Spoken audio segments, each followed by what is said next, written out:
Hi, പുതിയൊരു വീഡിയോയിലേക്ക് സ്വാഗതം. ഈ വീഡിയോ ഹൈറിച്ചിനെ കുറിച്ച് തന്നെയാണ്. ഹൈറിച്ചിനെ കുറിച്ച് ഏറ്റവും പുതിയ ലേറ്റസ്റ്റ് അപ്ഡേറ്റുമായിട്ടാണ് ഞാൻ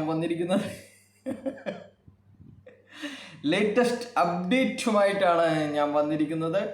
അപ്പോൾ നമുക്കറിയാം, പ്രതാപനെ ജൂലൈ 4-ാം തീയതി വൈകുന്നേരം 8:15 അറസ്റ്റ് ചെയ്ത സമയത്ത് ആ കാര്യങ്ങൾ 9:30 ടി വിയിലൊക്കെ കാണിക്കാൻ തുടങ്ങിയ സമയത്ത് നമ്മുടെ ഹൈറിച്ചിൻ്റെ കള്ളന്മാരായ ലീഡർമാർ പറഞ്ഞുകൊണ്ടിരുന്നത് വെറും 3 ദിവസം, നാളെ ശനിയാഴ്ച, മറ്റന്നാൾ ഞായറാഴ്ച, തിങ്കളാഴ്ച നമ്മൾ ബെയിലെടുത്തിരിക്കും എന്നാണ്.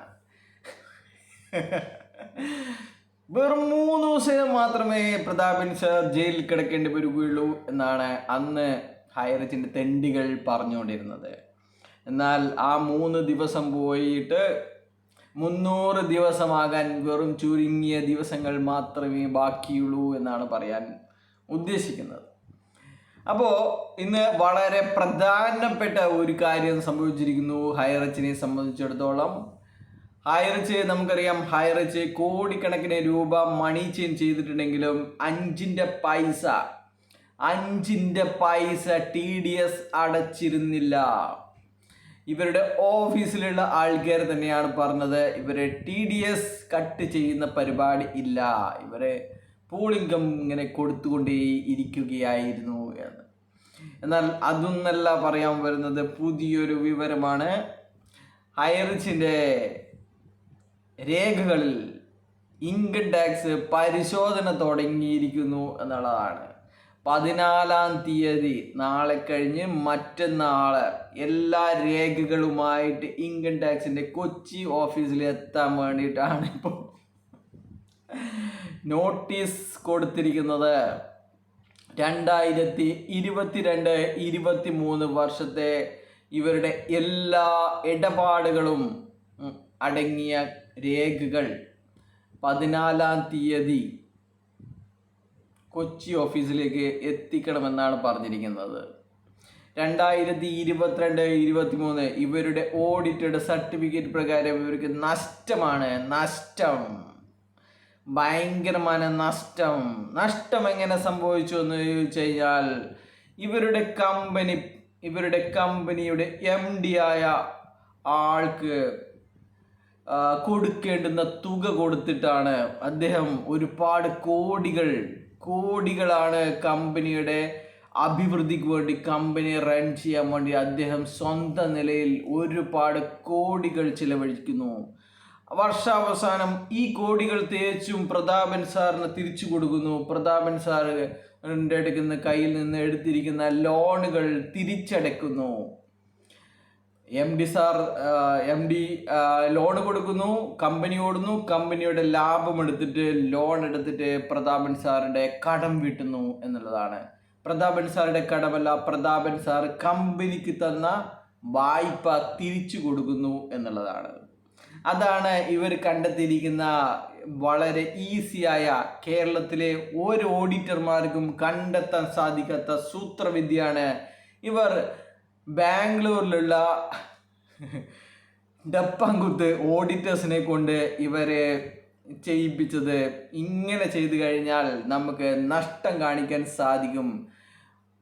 നമുക്കറിയാം, കമ്പനിയുടെ അക്കൗണ്ട് ഫ്രീസ് ചെയ്യുന്ന സമയത്ത് 212 കോടി രൂപയാണ് അക്കൗണ്ടിലുണ്ടായിരുന്നത്. ഇതിനേക്കാൾ വലിയ തുകയുണ്ടായിരുന്ന സമയത്താണ് ഇവർ ഓഡിറ്റഡ് സർട്ടിഫിക്കറ്റിൽ നഷ്ടമാക്കി കൊടുത്തിരിക്കുന്നത്. അവസാനം ED മക്കളെ ഓഡിറ്റേഴ്സുമാരെ സർട്ടിഫൈഡ് ഓഡിറ്റേഴ്സുമാരെ എന്ന് പറഞ്ഞേരം അവർ പറഞ്ഞു, നമുക്കൊന്നും അറിയില്ല, ഇവർ തന്ന രേഖകൾ പ്രകാരം നമ്മൾ അങ്ങനെ ഒരു സർട്ടിഫിക്കറ്റ് കൊടുക്കുകയാണ്, നമ്മൾ ഈ കമ്പനിയുടെ അക്കൗണ്ടുകൾ പരിശോധിച്ചിട്ടില്ല എന്നുള്ള കാര്യങ്ങൾ EDയുടെ മുമ്പാകെ അങ്ങ് തുറന്ന് പറഞ്ഞിരിക്കുകയാണ്. ഈ കാര്യങ്ങളൊക്കെ വേണമെങ്കിൽ നിങ്ങൾ പ്രതാപൻ സാറിൻ്റെ ബെയിൽ തള്ളിയതായിട്ടുള്ള നമ്മുടെ PMLA കോടതിയിലെ രേഖകൾ, ഒരു 10-50 പേജുള്ള ഒരു രേഖയാണ്, PDF ആണ്. ഞാൻ പകുതിയെ വായിച്ചിട്ടുള്ളൂ, ഇവിടെയൊക്കെ വായിച്ചുള്ളൂ. അതിലുണ്ട് നിങ്ങൾ കാര്യങ്ങളൊക്കെ. ഓഡിറ്റേഴ്സുമാർ തുറന്നു പറഞ്ഞു, ജിനിൽ തുറന്നു പറഞ്ഞു, മറ്റേ കുരുവിള തുറന്നു പറഞ്ഞു. പിന്നെ മറ്റേ ഒരു മുട്ടയുണ്ടല്ലോ, അവൻ തുറന്നു പറഞ്ഞു ഇതൊക്കെ തട്ടിപ്പായിരുന്നു, ഇത് നമ്മളെ പറ്റിക്കായിരുന്നു എന്നുള്ള കാര്യങ്ങൾ തുറന്നു പറഞ്ഞു എന്ന് ED അങ്ങനെ നിരത്തി എഴുതിയിട്ടുണ്ട്. അപ്പോൾ ഇതാണ് കാര്യങ്ങൾ. 14-ാം തീയതി എല്ലാ രേഖകളുമായിട്ട് 2023-24 നിങ്ങളുടെ അസസ്മെന്റ് നമുക്ക് യാതൊരു വിധത്തിലും മനസ്സിലാകുന്നില്ല. അതുകൊണ്ട് നിങ്ങളുടെ എല്ലാ ട്രാൻസാക്ഷൻ്റെയും ഡീറ്റെയിൽസും അത് മാർക്ക് ചെയ്തിട്ട് അതൊക്കെ മാർക്ക് ചെയ്ത് കൊണ്ടുവരണമെന്നാണ് പറഞ്ഞിരിക്കുന്നത് മക്കളെ. അപ്പോൾ ചിലപ്പോൾ EDയുടെ അറസ്റ്റ് ഇടയിൽ തന്നെ ഇൻകം ടാക്സുകാരും ഇദ്ദേഹത്തെ free food, free security, free protection എന്നിവ കൊടുക്കാനുള്ള എല്ലാ കാര്യങ്ങളും ഉണ്ട്. അപ്പോൾ പിന്നെ കുറേ തെണ്ടികൾ, മണി ചേഞ്ച് ചെയ്ത തെണ്ടികൾ ഈ കാര്യങ്ങളൊക്കെ പറയുന്ന ആൾക്കാരെ ശപിക്കുന്നുണ്ട്. എടോ, നീയൊക്കെ ശപിക്കേണ്ടത് നിന്നെയൊക്കെ ഈ ഗതിയിലാക്കിയ പ്രതാപനെയും ശ്രീനെയുമാണ്. നാവ് പൊന്തുമോ നിനക്ക് ശപിക്കാൻ വേണ്ടിയിട്ട്? ശപിക്കടോ, ശപിക്ക്. 2 മാസമായി വീട്ടിൽ പോലും കിടക്കാത്ത, അറസ്റ്റിലല്ലെങ്കിലും വീട്ടിൽ പോലും കിടക്കാൻ പറ്റാത്ത ആൾക്ക് എന്ത് ഇതാണ് കിട്ടാനുള്ളത്? അറസ്റ്റ് ചെയ്ത് കഴിഞ്ഞാൽ ഇതിനേക്കാൾ നല്ലതായിരിക്കും. പക്ഷേങ്കിൽ അറസ്റ്റ് ഭയന്ന് അവിടെ പോലീസ് ഉണ്ടോ ഇവിടെ പോലീസ് ഉണ്ടോ എന്നറിയാൻ വേണ്ടിയിട്ട് ഫോൺ പോലും ഓണാക്കാതെ മറ്റുള്ളവരുടെ ഫോൺ ഉപയോഗിച്ച് ജീവിക്കേണ്ട ഗതികേട് ഇത്ര ആയിരക്കണക്കിന് ആൾക്കാരെ പറ്റിച്ചത് കൊണ്ട് മാത്രം വന്നതാണ്. അല്ലാതെ നമ്മളെപ്പോലെയുള്ളവർ ഈ തെണ്ടിത്തരം വിളിച്ചു പറയുന്നത് കൊണ്ട് വന്നതല്ല.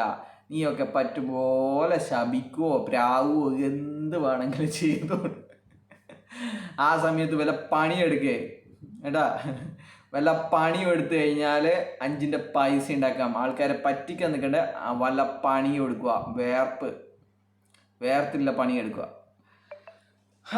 എന്തായാലും നല്ല കാര്യങ്ങളാണ്. ഇനി ഇൻകം ടാക്സിൻ്റെ ഇത് വന്നു. ഇനിയിപ്പം വേറെ ഏതെങ്കിലും ഏജൻസി ഉണ്ടോ എന്നറിയില്ല.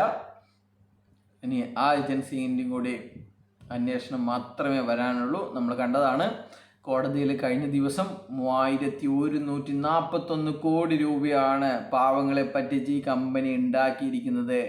8000-ത്തിലധികം ബോണ്ടുകളാണ് RBIയുടെ അനുമതിയില്ലാതെ ഇവർ ഇറക്കിയിരിക്കുന്നത്. വ്യാജ ഫേക്ക് ബോണ്ടുകൾ ഇറക്കി എന്നുള്ള കാര്യങ്ങളൊക്കെ കോടതിയിൽ വന്നതാണ്. ഈ കാര്യങ്ങൾ കണ്ടപ്പോഴാണ് ഇവരുടെ വക്കീൽ പറഞ്ഞത് ഒരു 3 ആഴ്ചത്തേക്ക് നീട്ടിവെച്ചേക്ക്, ഇതൊന്നും ബാധിക്കാൻ നമ്മളെ കൊണ്ടാവില്ല, ഈ കേസ് 3 ആഴ്ച കൊണ്ട് നീട്ടിവെച്ചേക്ക് എന്ന്. ബൈ.